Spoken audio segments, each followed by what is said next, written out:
जय सिया राम। सब सुख लहे तुम्हारी सरना, तुम रक्षक काहू को डरना। आज बाबा नीम करोली जी महाराज के एक ऐसे अलौकिक प्रसंग की हम चर्चा करने जा रहे हैं जिससे स्पष्ट होगा कि जो कुछ भी हमारे जीवन में घटित होता है, जो चीज़ें हमारे पास चल करके आती हैं, जो वस्तुएं हमसे दूर हो जाती हैं, उसके लिए सीधे तौर पे हम ही जिम्मेदार होते हैं। सबसे पहली जो जिम्मेदारी होती है वो हमारी ही होती है, जिसको गोस्वामी जी लिखते हैं कि सकल पदार्थ यही जग माही, कर्महीन नर पावत नहीं। सब कुछ यहाँ पे है इस संसार में, लेकिन जो कर्महीन हैं, जो इस रहस्य को नहीं समझते, उनसे चीज़ें दूर हो जाती हैं, छिटक जाती हैं, उनके पास कभी नहीं आती। जिसको आज के समय में लॉ ऑफ अट्रैक्शन कहा जाता है, आकर्षण का सिद्धांत। आज की शब्दावली में इसकी बड़ी चर्चा है कि वो चीज़ें कैसे हमारे पास आ जाती हैं और कैसे हमसे दूर चली जाती हैं। बाबा जी का एक प्रसंग है। बाबा जी जाड़े की शुरुआत हुई थी, जैसे अभी का मौसम चल रहा है नवंबर का, लगभग यही मौसम था। बाबा जी कैंची गांव में थे। मंदिर बन गया था वहाँ पे, लेकिन विस्तार उसका उतना नहीं हुआ था और आसपास जो पहाड़ी क्षेत्र है वहाँ बाज़ार वगैरह वो रौनकता नहीं थी जो आज दिखाई देती है। शाम ढलते ही चारों तरफ अंधेरा हो जाता था और मंदिर बन गया था। तो जो साधु महात्मा हैं कहीं के भी, वो घूमते फिरते वहाँ चले आते थे कि यहाँ पे आश्रय मिलेगा, रात्रि विश्राम के लिए यहाँ पे जगह है। और बद्रीनाथ जाने के लिए रास्ता भी है। बहुत से जो उत्तर भारत के जो संत हैं वो जब बद्रीनाथ के दर्शन के लिए जाया करते थे तो पैदल ही जाते थे। तो कैंची पहुंच करके पता रहता था कि वहाँ एक बाबा है, आश्रम है उनका, वहाँ हम लोग रुक सकते हैं, एक रात गुजारेंगे, फिर अगली सुबह फिर चढ़ाई पूरी करेंगे और उसके बाद बद्रीनाथ की यात्रा के लिए निकलेंगे। ये क्रम था साधु संतों का। नित्य साधु आया करते थे। एक बार की बात है कि यही नवंबर का महीना रहा होगा, संध्या काल में एक साधु वहाँ पे पहुँचे, 9 साधु, और लगभग जो उम्र रही होगी बाबा जी से 10-15 साल वय में, उम्र में छोटे रहे होंगे, वो साधु महाराज वहाँ पे पहुँचे और बाबा जी उस वक्त आग ताप रहे थे। ठंड की शुरुआत हो गई थी।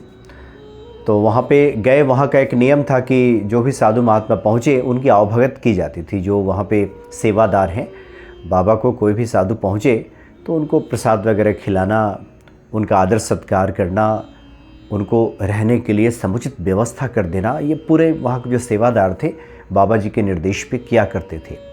तो साधु महाराज पहुँचे तो उनके साथ भी ऐसा ही हुआ, खूब आवभगत हुआ। लेकिन उनके मन में ईर्ष्या भाव ने जन्म लेना शुरू कर दिया कि एक ये महाराज हैं, ये बाबा नीम करोली, इनके पास कितना वैभव है, कितने इनके सेवादार लगे हुए हैं, इनके पास किसी चीज़ की कमी नहीं दिखाई दे रही है।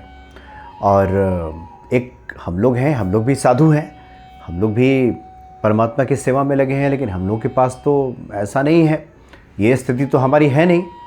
मन में उनके गलत ख्याल आने लगे।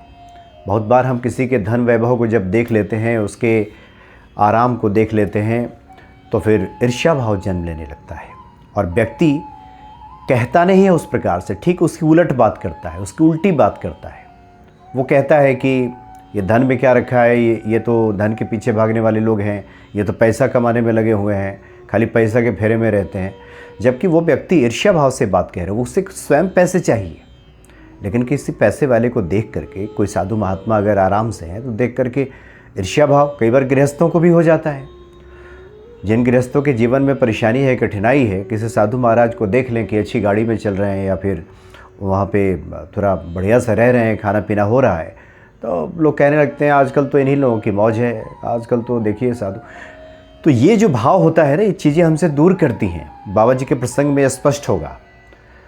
तो बाबा जी आग ताप रहे थे। वो साधु महाराज जब आवभगत हो गई तो आकर के वहाँ बैठ गए, आग तापने लगे और भीतर का जो ईर्ष्या द्वेष है अब उनसे रहा नहीं गया।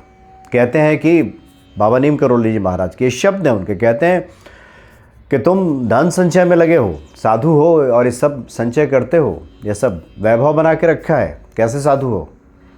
और लगे बोलने उल्टी सीधी बातें। बाबा जी एक बार देखे उनकी तरफ, फिर चुप रह गए, मुस्कुराने लगे, फिर आग तापने लगे, फिर वो उल्टी सीधी बातें करने शुरू कर दिए। साधु को शोभा नहीं देता, ये क्या धन वैभव इकट्ठा करके रख लिया है, आश्रम बना लिया, यहाँ पे ऐशो आराम से रह रहे हो, तमाम तरह की बात करने लगे। अब बाबा जी ने उसके बाद क्या कि धीरे से उन्होंने कमर में कुछ बांध के रखा था। वो जो साधु महाराज थे उनके कमर से ऐसे खींचा और उसमें कुछ नोट था। जो उन्होंने बद्रीनाथ यात्रा के लिए निकले थे तो कुछ नोट अपने पास रख लिए थे कि आवश्यकता पड़ेगी इसकी। बाबा ने वो पैसा निकाला और सीधे अग्नि में फेंक दिया और कहा कि हाँ साधु हैं, साधु को पैसे की कोई आवश्यकता नहीं, तो ये लो स्वाहा, और उनका पैसा लेकर के फेंक दिया। अब वो जल गया पूरा नोट। अब तो साधु महाराज और क्रोधित हो उठे और क्रोध में बहुत कुछ कहने लगे और कहते कहते फिर गिड़गिड़ाने वाली स्थिति में आ गए कि अब हम कैसे जाएंगे वहाँ पे, हमारे पास तो पैसे भी नहीं हैं, आगे का रास्ता हम कैसे तय करेंगे, खाना पीना कैसे होगा। वो तमाम तरह की बात करने लगे। तो बाबा ने कहा कि देखिए साधु महाराज जी, आप अभी कह रहे थे ना कि साधु का धन तो धुनी है, क्योंकि वो महाराज जी कह रहे थे कि साधु को ये सब नहीं रखना चाहिए पैसे वैसे, उनका धन तो धुनी है, ये धुनी में हमने स्वाहा कर दिया, यही धन है अब आपका, यही ले जाइए।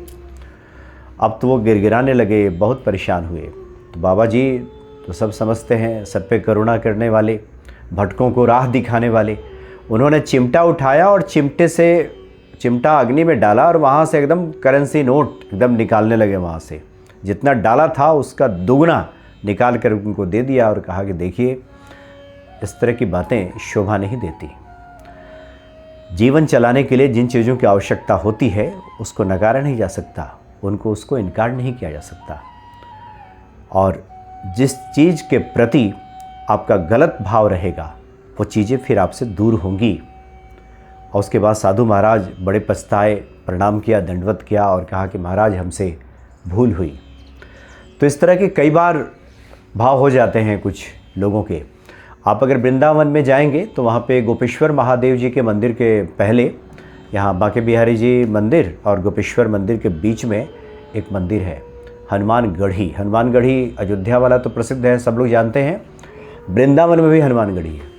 तो वृंदावन का जो हनुमानगढ़ी के जो महात्मा जी हैं वो अक्सर मेरे पास भेजते रहते हैं, हमेशा हनुमान जी की महिमा को लेकर के वहाँ पे क्या चल रहा है रोज़ भेजते हैं। ये सौभाग्य है कि हनुमान जी के दर्शन कराते रहते हैं।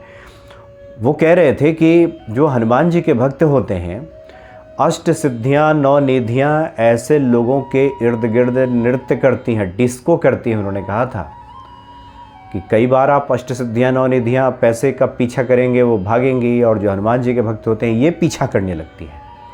इसलिए जो साधु महात्मा हैं, जो हनुमान जी के भक्त हैं, उनके पास रिद्धियाँ सिद्धियाँ चल कर के आ जाती हैं।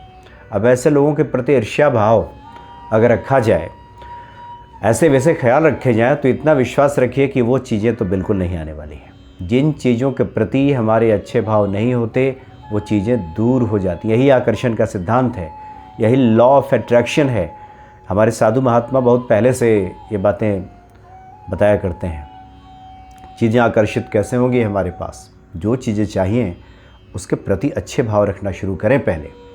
जिसके पास पैसा है उसको लेकर के द्वेष रखना, अरे ये तो बड़े बेकार लोग होते हैं, पैसा कमाने में लगे हुए हैं, वीडियो बनाते हैं सिर्फ पैसा कमाते हैं, तो इस तरह के भाव जब रहेंगे तो वो चीज़ें दूर होने लगेंगी। बहुत से लोग ऐसे भी हैं जो आप हनुमान जी की बात कीजिए तो कहते हैं, तो वीडियो बनाते हैं, आपका तो काम, अब लिखते हैं कुछ लोग कमेंट सेक्शन में कि अभी पैसे कमाने का नया तरीका हो गया है।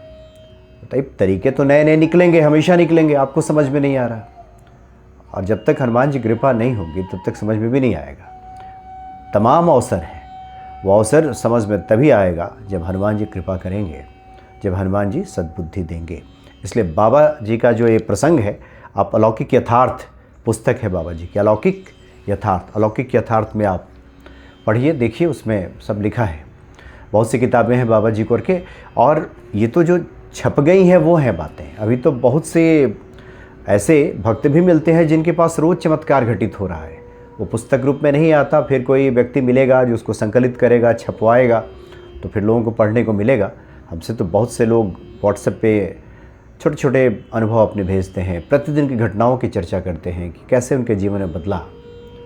तो बड़े अलौकिक हैं बाबा नीम करोली जी महाराज। उनके प्रसंगों को अगर समझ लिया जाए, उसका अर्थ क्या है, अर्थ मतलब एक तो है कि सामान्य अर्थ है, रहस्य क्या है इसका समझ में आ जाए तो फिर जीवन की तो हर समस्या का समाधान मिल जाएगा। सब संभव हो जाता है हनुमान जी जब कृपा करते हैं। जय सिया राम।